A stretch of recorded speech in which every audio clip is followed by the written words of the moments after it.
रामगढ़ गांव में एक टूटी फूटी झोपड़ी थी। उसी झोपड़ी में मोहन नाम का मूर्तिकार अपनी पत्नी कोमल और बूढ़ी माँ सावित्री के साथ रहता था। बूढ़ी माँ को एक आंख से कम दिखाई देता था, फिर भी वो घर का हर काम खुद करती, इस डर से कि कहीं बहू नाराज ना हो जाए। मोहन दिन भर घर के बाहर बैठकर मूर्तियां बनाता और शाम को उन्हें बेचकर घर चलाता। एक दिन सुबह सुबह घर के अंदर से कोमल की तेज आवाज गूंजी। माँ जी, जल्दी से झाड़ू लगाओ, खाना भी बनाना है। ऐसे कैसे काम चलेगा? थोड़ा जल्दी जल्दी हाथ चलाओ, बस काम चोरी करती हो। करती हूँ बहू, बस थोड़ी सी आँख कमजोर है, इसलिए देर लग जाती है। आँख कमजोर है तो मैं क्या करूँ?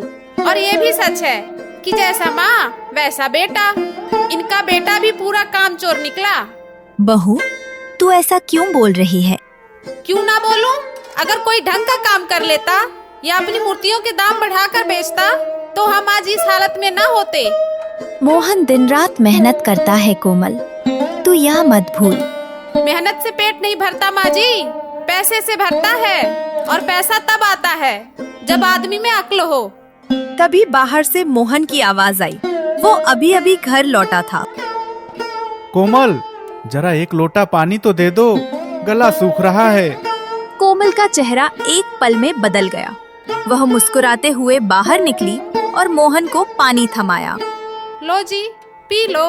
आज मूर्तियाँ कितनी बिकी? बस 2 बिकी हैं, वो भी आधे दाम में। साहूकार की दुकान पर आज भीड़ नहीं थी ना। 2 मूर्तियाँ? सुबह से शाम तक हाड़ तोड़ मेहनत करते हो और मिलता क्या है? पड़ोस के रामलाल को देखो, उसकी मूर्तियाँ तो अब शहर तक जाती हैं। मैं कोशिश कर रहा हूँ कोमल, बस थोड़ा वक्त और लगेगा। वक्त करते करते तो मेरे बाल सफेद हो जाएंगे।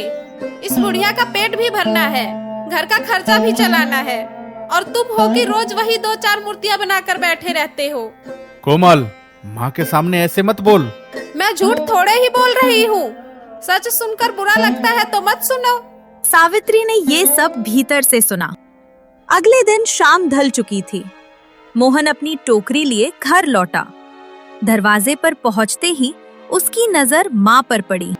सावित्री आंगन में झुककर झाड़ू लगा रही थी। उसकी सांसें उखड़ रही थी, हाथ थरथरा रहे थे। मोहन कुछ पल वहीं खड़ा रह गया। माँ, ये क्या कर रही हो तुम? उठो, बैठकर आराम करो तुम।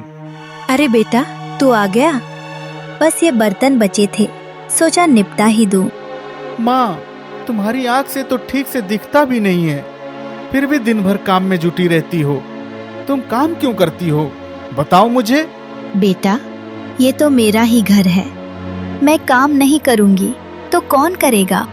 मैं हूं ना माँ, कोमल है, बस तुम आराम किया करो। अपनी उम्र में इतनी मेहनत करने की क्या जरूरत है? आराम तो मरने के बाद बहुत मिलेगा बेटा। जब तक हाथ पैर चल रहे हैं, काम करके ही तो सुकून मिलता है। मोहन की आंखों में आंसू भर आए।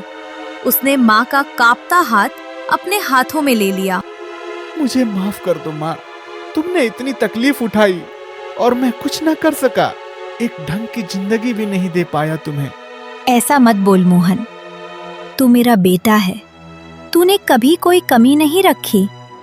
बस भगवान से यही दुआ है कि तू और कोमल खुश रहो, बस। सावित्री की आंखों में भी आंसू छलक आए। मोहन ने माँ के दोनों हाथ थाम लिए। मैं सब समझता हूँ माँ, सब समझता हूँ। कुछ देर दोनों यूं ही चुपचाप बैठे रहे। फिर मोहन उठा, आंसू पोंछे और भारी कदमों से घर के अंदर कोमल के पास चला गया। जैसे ही कोमल के पास पहुंचा, उसका चेहरा देखकर ही कोमल भाप गई कि बात माँ को लेकर है। वो पहले ही तीखे स्वर में बोल पड़ी। कर ली ना तुम्हारी माँ ने मेरी शिकायत, इसके अलावा उसे कुछ और आता ही नहीं। कोमल, माँ ने कोई शिकायत नहीं की। मैंने खुद देखा है उन्हें कि वो कितना मेहनत कर रही थी। इस उम्र में उनकी कमजोर आंखें हैं, वो कैसे कर पाएंगी? तो मैं क्या करूं? मैं भी तो सुबह से रात तक खटती हूँ इस घर में। इससे अच्छा तो मैंने तुमसे विवाह ही नहीं किया होता। कोमल, ये तुम क्या कह रही हो? सच कह रही हूँ। देखो मेरी सहेली लता को, उसके पास नौकर चाकर हैं, आराम की जिंदगी है, और यहाँ देखो मुझे, बर्तन मांजते मांजते हाथ घिस गए। पड़ोसी हरिया को देखो, वो कितनी मूर्तियाँ बनाकर बेच लेता है। घर में पैसों की कमी नहीं, और तुमसे तो कुछ हो ही नहीं पाता। कोमल, मैं हमेशा से यही चाहता था कि सबसे सुंदर मूर्तियां बनाऊं, ऐसी मूर्तियां जो लोगों के दिल को छू जाए। मेरे लिए धन कोई मायने नहीं रखता कोमल। सुंदरता का क्या करना है, जब घर में भोजन के लिए भी पर्याप्त धन न मिल पाए? सुंदरता खाई नहीं जाती मोहन। पर कोमल, बस, मुझे कुछ नहीं सुनना। मुझे 10 स्वर्ण मुद्रा चाहिए। मुझे अपने लिए वस्त्र लेने हैं। 10 स्वर्ण मुद्रा? कोमल, इतना पैसा मेरे पास कहाँ से आएगा? मुश्किल से तो 2-4 सिक्के ही जुड़ पाते हैं महीने भर में। ये मेरी समस्या नहीं है। जब निकालनी होती है तो निकाल ही लेते हो। आज भी निकालो। मोहन कुछ देर चुपचाप कोमल का चेहरा देखता रहा, फिर गहरी सांस लेकर बाहर की ओर चल दिया, मन में उलझन और बोझ लिए हुए। मोहन उदास मन से आंगन से निकला ही था कि सावित्री ने उसे रोक लिया। उसकी आंखों में चिंता साफ झलक रही थी। बेटा रुक, मैं देख रही हूँ कि बहू की इच्छाएं दिन ब दिन बढ़ती जा रही हैं। ऐसे में तो हमारी खेत जमीन सब बिक जाएगी। क्या करूँ माँ, मेरे पास कोई और रास्ता नहीं है। वो मानती ही नहीं। बेटा जरा सोच समझकर कदम उठा। ये जमीन तेरे बाप की निशानी है, आखिरी सहारा है हमारा। मुझे पता है माँ, पर अभी कोमल को कैसे समझाऊं? वो सुनने को तैयार ही नहीं है। भगवान भला करे बेटा। मोहन ने माँ की बात सुनी, पर उसके कदम रुके नहीं। मन में उलझन लिए वो गांव के साहूकार धनीराम की हवेली की तरफ चल पड़ा। रास्ते भर उसके मन में एक ही सवाल घूमता रहा, क्या वह अपनी जमीन गिरवी रखकर इस मांग को पूरा करे या वापस लौट जाए। हवेली के बड़े फाटक के सामने पहुंचकर वह कुछ पल ठिठका, फिर हिम्मत जुटाकर अंदर की ओर बढ़ गया। बस इस बार की बात है, आगे से कभी हाथ नहीं फैलाऊंगा मैं। मोहन हवेली के अंदर पहुंचा। सामने साहूकार धनीराम बैठा था। मोहन को देखते ही उसके होठों पर एक चालाक मुस्कान तैर गई। आओ मोहन आओ, बड़े दिन बाद हवेली की तरफ रुख किया। साहूकार जी प्रणाम। मुझे कुछ धन चाहिए था, अगर आप कर्जा दे सकें तो। कर्ज? मोहन, तुम्हारे नाम पर पहले से ही कर्ज चढ़ा हुआ है, याद है ना? जी याद है साहूकार जी, पर बहुत मजबूरी है, इसलिए आपके पास आया हूँ। देखो मोहन, धन तो मैं दे रहा हूँ, तुम्हारी मदद जरूर करूंगा, पर एक बात साफ सुन लो, जितना कर्ज पहले से है उसमें ये भी जुड़ जाएगा, और अगर ये भी नहीं चुका पाए तो तुम्हारे खेत खलिहान सब पर मेरा कब्जा हो जाएगा, समझ गए? जी मुझे सब पता है साहूकार जी, मुझे बस 10 स्वर्ण मुद्राएं चाहिए। 10 स्वर्ण मुद्राएं? इतनी बड़ी रकम मूर्तियां बेचकर चुकाओगे कैसे तुम? चुका दूंगा साहूकार जी, थोड़ा वक्त लगेगा बस। ठीक है, तुम्हारे पिता का पुराना नाता है इस हवेली से, इसी नाते मैं तुम्हें दे रहा हूँ, पर याद रखना, वक्त पर ब्याज नहीं मिला तो फिर रिश्ते नाते कुछ नहीं देखूंगा। जी साहूकार जी, आपकी बहुत कृपा होगी। धनीराम ने संदूक से 10 स्वर्ण मुद्राएं निकालकर मोहन की हथेली पर रख दी। मोहन ने कांपते हाथों से उन्हें अपने अंगोछे में बांधा और भारी मन से हवेली से बाहर निकल गया। हवेली से लौटते हुए मोहन अभी गांव के चौराहे तक ही पहुंचा था कि सामने से बुजुर्ग शंभू काका आते दिखे। बेटा मोहन, ये क्या है? तू फिर कर्जा मांग कर लाया है साहूकार से? जी काका, कोई और रास्ता नहीं था। अपनी पत्नी के लिए इतना पैसा क्यों मांगता है बेटा? मैं बहुत दिनों से देख रहा हूँ, तेरी पत्नी गलत रास्ते पर जा रही है। दिन ब दिन लालच में डूबती जा रही है तेरी पत्नी। एक दिन ऐसा आएगा कि वो तुझे कहीं का नहीं छोड़ेगी बेटा। क्या करूं काका, आखिर है तो मेरी पत्नी। मैं नहीं करूंगा उसकी इच्छाएं पूरी तो कौन करेगा। पत्नी है ये बात तो ठीक है बेटा, पर एक बात गांठ बांध ले, जितनी बड़ी चादर हो उतना ही पैर पसारना चाहिए। अगर तू अपनी हैसियत से बाहर जाकर उसकी हर मांग पूरी करेगा तो एक दिन तू खुद बर्बाद हो जाएगा। समझता हूँ काका, पर उसे कैसे समझाऊं? समझाना तो पड़ेगा बेटा, वरना ये कर्ज का बोझ तुझे और तेरी माँ को कहीं का नहीं छोड़ेगा। जा संभल कर चलना। मोहन ने काका की बात सुनी, सिर हिलाया, पर मन ही मन जानता था कि कोमल को समझाना आसान नहीं। भारी कदमों से वह घर की ओर बढ़ चला। रास्ते भर उसके कदम धीमे थे, जैसे हर कदम पर कर्ज का बोझ और बढ़ता जा रहा हो। घर पहुंचकर उसने चुपचाप मुद्राएं कोमल के हाथ में रख दी। लो कोमल, ये रही तुम्हारी स्वर्ण मुद्राएं। कोमल के चेहरे पर एक पल के लिए चमक आई। मुद्राएं गिनते हुए उसकी आंखों में लालच साफ झलक रहा था।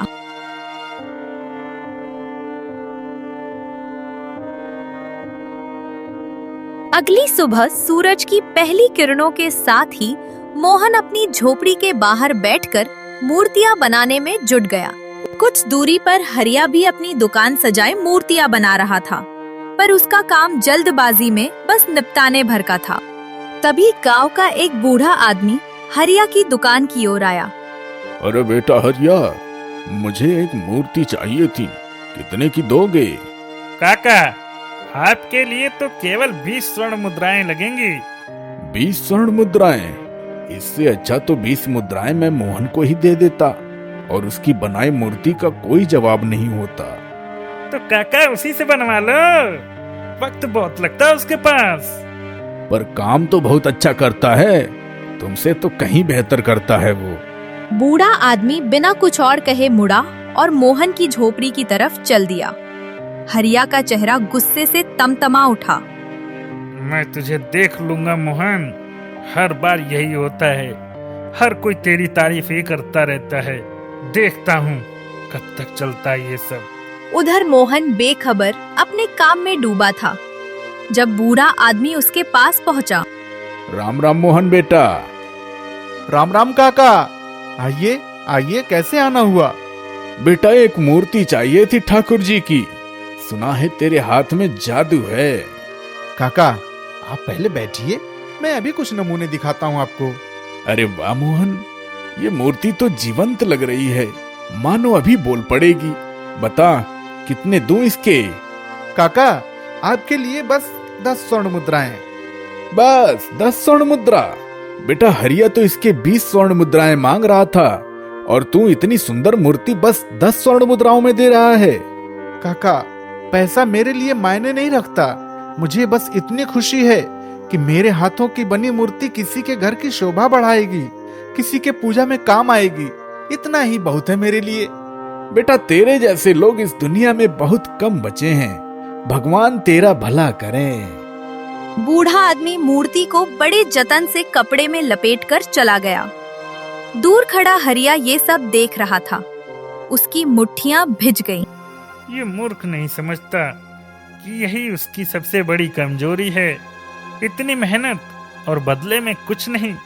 ठीक है मोहन, तेरी यही भलमनसाहत एक दिन तुझे ले डूबेगी, और मैं वो दिन जरूर देखूंगा।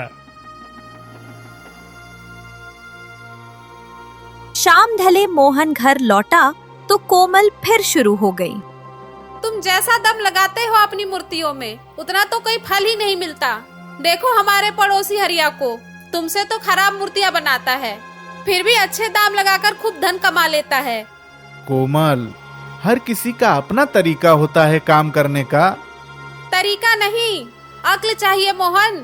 ऐसे ही चलता रहा तो एक दिन हमें भीख मांगने की नौबत आ जाएगी। मेरी भी कुछ इच्छाएं हैं जो शायद तुम कभी पूरी नहीं कर पाओगे। कोमल, मेरी किस्मत ही खराब है जो मैंने तुम जैसे आदमी से विवाह कर लिया। ये बात मोहन को भीतर तक झकझोर गई। कुछ देर वो चुप रहा, मैं ईमानदारी से काम करना जानता हूँ कोमल। बेईमानी तो आज तक नहीं सीखी और अब इस उम्र में सीखूंगा भी नहीं। बहू, भला ऐसा कोई अपने पति से बोलता है? आप चुप ही रहिए। आपसे मैंने बर्तन धोने को कहा था, वो हुआ? आप जाइए यहाँ से, ये हम दोनों के बीच की बात है। सावित्री डर के मारे सहम कर वहां से चली गई। उसकी आंखों में फिर आंसू तैर आए। बाहर दीवार के साए में खड़ा हरिया ये सारी बातें चुपचाप सुन रहा था। उसके होठों पर एक धूर्त मुस्कान फैल गई। यही तो चाहिए था मुझे। इस घर में तो पहले से ही आग लगी है, बस थोड़ा घी डालने की देर है। बस मोहन, अब तो मुझे तुझे बर्बाद करने का मौका मिल ही गया है। तेरी वजह से इस गांव के लोग मुझ पर हमेशा उंगली उठाते हैं, हर बार तेरा ही नाम लेते हैं, तेरी ही तारीफ करते हैं। अब देख, तेरी जिंदगी में ऐसा तूफान लाऊंगा कि ना तेरा घर बचेगा और ना तू।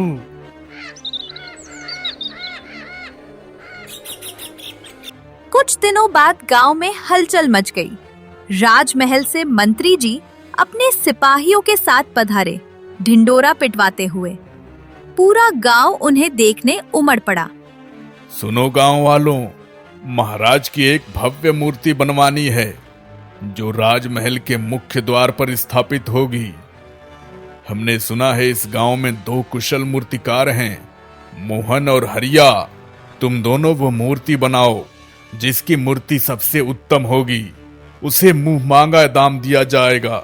ये सुनते ही गांव में सरगर्मी फैल गई। शाम को जब मोहन घर पहुंचा और ये खबर सुनाई तो कोमल की आंखें चमक उठी। मोहन, ये तो सुनहरा मौका है।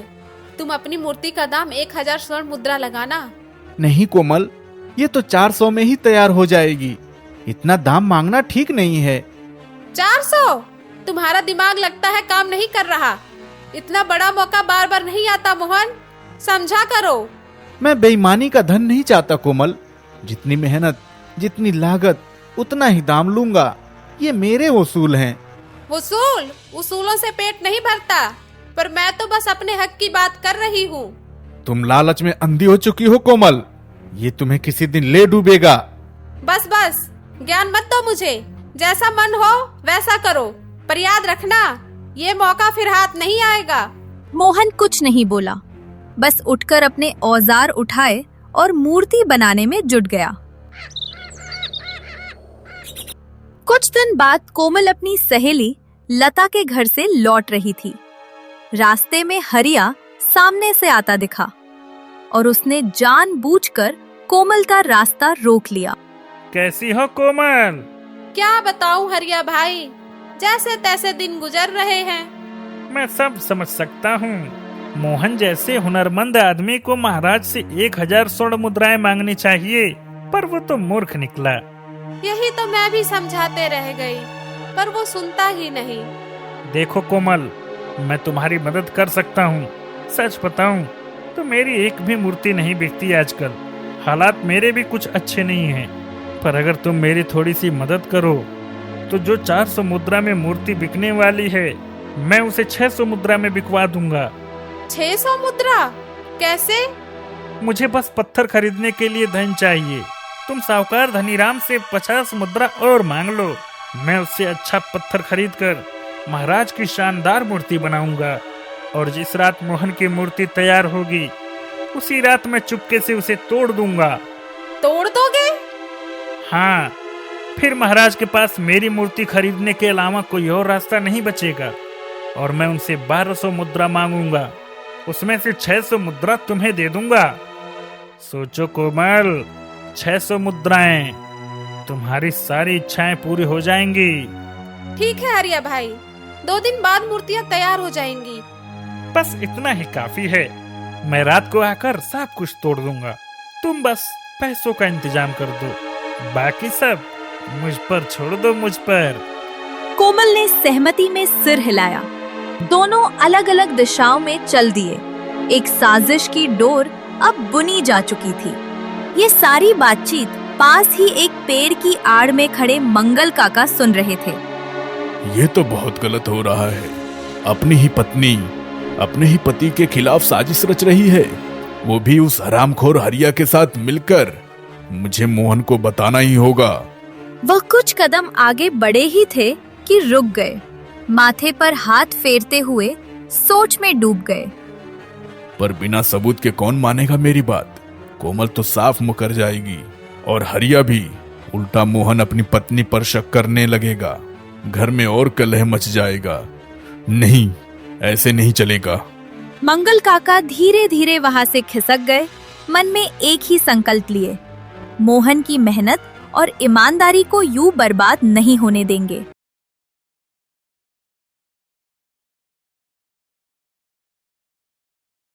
अगली सुबह मोहन अभी उठा ही था कि कोमल ने तानों की झड़ी लगा दी। देखो तो कैसी जिंदगी दी है तुमने मुझे।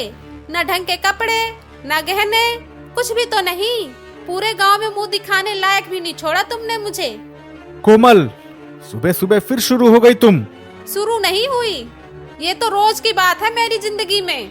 सुनो, आज साहूकार के पास जाओ और 50 मुद्रा और मांग लाओ। 50 मुद्रा और? कोमल, अगर मैंने और कर्ज लिया तो साहूकार जी पूरी जमीन ले लेंगे। समझती क्यों नहीं तुम? मुझे कुछ नहीं पता, मुझे बस मुद्राएं चाहिए बस। आज लता ने मुझे कैसा ताना मारा है पता है? कहती है इतने साल हो गए विवाह को, अब तक एक ढंग की चूड़ी भी नहीं ले पाई, और इसका कारण सिर्फ तुम हो मोहन, सिर्फ तुम। कोमल, थोड़ा समझो मेरी हालत भी। मुझे कुछ नहीं समझना। जाओगे या नहीं साहूकार के पास? मोहन ने गहरी सांस ली, मन में हजार उलझने लिए, फिर बिना कुछ कहे भारी कदमों से फिर से धनीराम की हवेली की ओर चल पड़ा। हर कदम पर उसे लग रहा था जैसे कर्ज का बोझ अब उसकी जमीन ही नहीं, उसकी आत्मा तक को दबाने लगा है। हे भगवान, ये कैसा चक्र है जिसमें मैं फंसता जा रहा हूँ। धनीराम ने संदूक से मुद्राएं निकालते हुए मोहन की ओर तीखी नजर से देखा। मुद्राएं तो दे रहा हूँ मोहन, पर याद रखना, अगली बार तुम्हारा खेत भी मेरा हो जाएगा। ठीक है साहूकार जी, मुझे इसकी सख्त जरूरत थी। मुद्राएं लेकर मोहन भारी मन से घर लौटा। दरवाजे पर ही कोमल इंतजार कर रही थी। मोहन ने बिना कुछ कहे मुद्राएं उसके हाथ में रख दी। तभी अंदर से सावित्री बाहर आई। उसकी आंखों में गहरी चिंता थी। बेटा, तू सही नहीं कर रहा। पूर्वजों की जमीन दांव पर लगा रहा है, यह ठीक नहीं है। मोहन कुछ नहीं बोला। उसकी आंखों में आंसू भर आए, पर उसने खुद को रोक लिया। बस बस, अब ज्ञान मत बांटिए यहाँ, मुझे देर हो रही है। ये कहकर कोमल तेज कदमों से वहां से चली गई। मुद्राओं की खनक के पीछे उसकी लालच भरी खुशी साफ झलक रही थी। मोहन वहीं खड़ा रहा, माँ के सामने आंखें झुकाए, मन ही मन खुद को कोसता हुआ। बेटा, मैं जानती हूँ तू मजबूर है, पर डर लगता है ये सब कहीं हमें बहुत महंगा ना पड़ जाए। माँ, अब जो होगा देखा जाएगा। मुझे बस अपनी मूर्ति को पूरी करनी है, शायद उसी से कोई रास्ता निकल आए।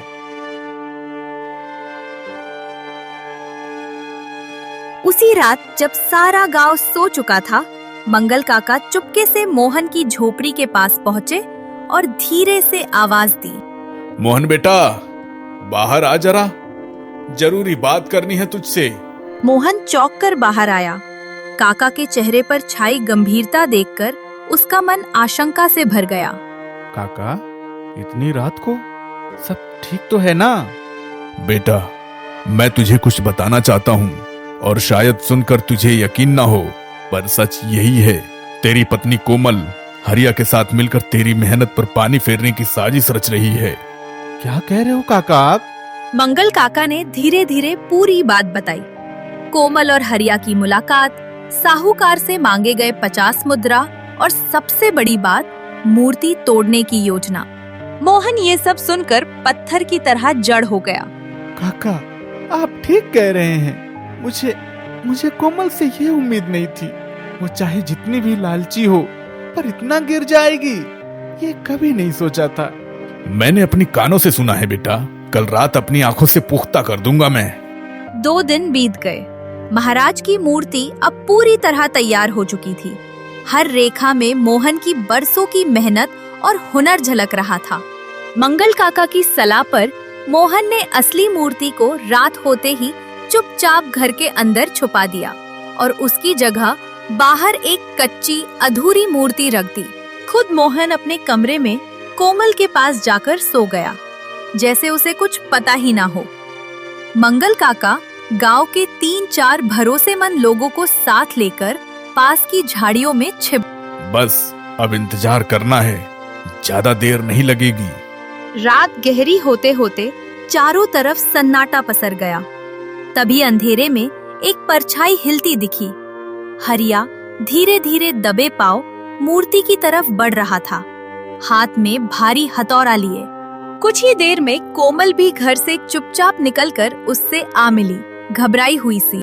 जल्दी करो हरिया, कोई देख ना ले, मोहन गहरी नींद में है। चिंता मत करो, अभी बस 2 पल का काम है। हरिया ने हथौड़ा उठाया, निशाना साधा और जैसे ही मूर्ति पर वार करने के लिए हाथ ऊपर बढ़ाया, रुक जा हरिया। झाड़ियों से मंगल काका और गांव वाले एक साथ निकल पड़े। चारों तरफ से हरिया को घेर लिया। पकड़ लो इसे, रंगे हाथों पकड़ा गया है आज। ये तो कच्ची मूर्ति है, असली मूर्ति कहाँ है? असली मूर्ति तो सुरक्षित है कोमल, घर के अंदर। मोहन को पहले ही पता चल गया था तुम दोनों की साजिश के बारे में। कोमल के पैरों तले मानो जमीन खिसक गई। हरिया घबराकर मंगल काका के पैरों में गिर पड़ा। माफ कर दीजिए काका, मुझसे बहुत बड़ी गलती हो गई। जलन में अंधा हो गया था मैं। अब माफी मांगने से कुछ नहीं होगा, चल मुखिया जी के पास चल, वही इंसाफ होगा।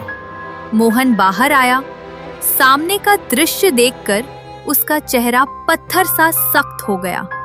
पत्नी को हरिया के साथ रंगे हाथों पकड़ा गया था।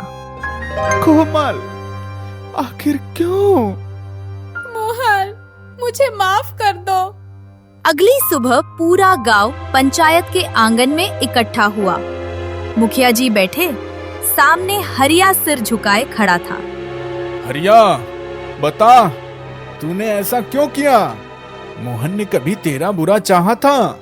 फिर उसकी मेहनत बर्बाद करने की सोच तेरे मन में आई कैसे? हरिया कुछ पल चुप रहा, फिर सिर झुकाए धीमी आवाज में बोला, मुखिया जी, मुझसे बहुत बड़ा गुनाह हो गया। जलन ने मुझे अंधा कर दिया था। गांव वाले हमेशा मोहन की तारीफ करते, मेरी मेहनत को कोई नहीं देखता। इसी जलन में मैंने ये सब किया। मुझे कोई सफाई नहीं देनी, मैं अपना गुनाह स्वीकार करता हूँ। पंचायत का फैसला सुनो हरिया, तुझे 1 साल तक इस गांव में कोई मूर्ति बेचने की इजाजत नहीं होगी। साथ ही तुझे मोहन से सबके सामने माफी मांगनी होगी और इस कुकर्म के लिए तुझे अगले 2 साल के लिए इस गांव से निष्कासित किया जाता है। हरिया की आंखों में आंसू आ गए, पर उसने कोई विरोध नहीं किया, बस सिर झुकाकर मोहन की ओर मुड़ा। माफ कर दो मोहन भाई, मुझे माफ कर दो। भगवान तुझे सद्बुद्धि दे हरिया। फिर मुखिया जी की नजर कोमल पर पड़ी, जो सिर झुकाए खड़ी थी। कोमल, तू भी सामने आ, तेरी क्या सफाई है? कोमल कांपते कदमों से आगे बढ़ी। कुछ देर वह चुप खड़ी रही, फिर उसकी आंखों से आंसू बह निकले। मुझसे बहुत बड़ी गलती हो गई। मैंने अपने पति पर, अपनी सास पर विश्वास नहीं किया। लालच में इतनी अंधी हो गई कि ये भी भूल गई कि ये घर, ये परिवार ही मेरी असली दौलत है। मुझे अपने किए पर बहुत शर्म आती है। पूरी पंचायत में सन्नाटा छा गया। तभी भीड़ से सावित्री धीरे धीरे आगे बढ़ी। बेटा, मुझे तुझसे कोई नाराजगी नहीं। इंसान से गलती हो जाती है, पर जो गलती मानकर सुधरने की हिम्मत रखे वही असली इंसान है। अगर तू सच में बदलना चाहती है तो ये घर आज भी तेरा है बेटा। ये सुनते ही कोमल की आंखों से आंसुओं की धार बह निकली। वह दौड़कर सावित्री के पैरों में गिर पड़ी। माँ जी, मुझे माफ कर दीजिए। आपने इतना कुछ सहा मेरी वजह से, फिर भी आप मुझे माफ कर रही हैं। उठ बेटी उठ, अब बस आगे की सोच। मोहन दूर खड़ा ये सब देख रहा था। उसकी आंखों में भी नमी तैर आई। पूरी पंचायत की आंखें नम हो गईं। सच में सावित्री माई जैसा दिल तो किसी किसी के पास होता है। ठीक उसी समय राजमहल से महाराज स्वयं अपने रथ पर सवार गांव की पंचायत में पहुंचे। सबने खड़े होकर उनका स्वागत किया।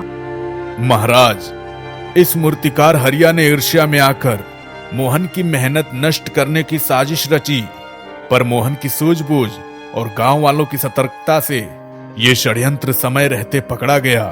महाराज ने मुड़कर मोहन की बनाई मूर्ति देखी। हर रेखा, हर भाव इतना जीवंत कि क्षण भर के लिए वे मंत्रमुग्ध रह गए। वाह, ऐसी मूर्ति तो मेरे राजमहल के कुशल कारीगर भी नहीं बनाते। ये हुनर नहीं, ये साक्षात वरदान है। प्रसन्न होकर महाराज ने अपने सिपाही को इशारा किया। एक थैली मोहन के हाथों में रखी गई। मोहन, ये लो 2000 स्वर्ण मुद्राएं। तुम्हारी ईमानदारी और हुनर दोनों की यही कद्र है। महाराज, आपकी कृपा है। भीड़ में खुशी की लहर दौड़ गई। मोहन सीधा साहूकार धनीराम के पास गया और उसका सारा कर्ज चुकाकर अपनी पुश्तैनी जमीन के कागजात वापस ले लिए। उस दिन के बाद कोमल सचमुच बदल गई। अब वह सुबह उठते ही सावित्री के पास बैठकर उनके काम में हाथ बटाती, प्रेम से उनकी सेवा करती। शाम को मोहन जब घर लौटता तो आंगन में माँ और पत्नी को हंसी खुशी बातें करते देख उसका मन सुकून से भर जाता। ईमानदारी और मेहनत का फल देर से सही पर मिलता जरूर है।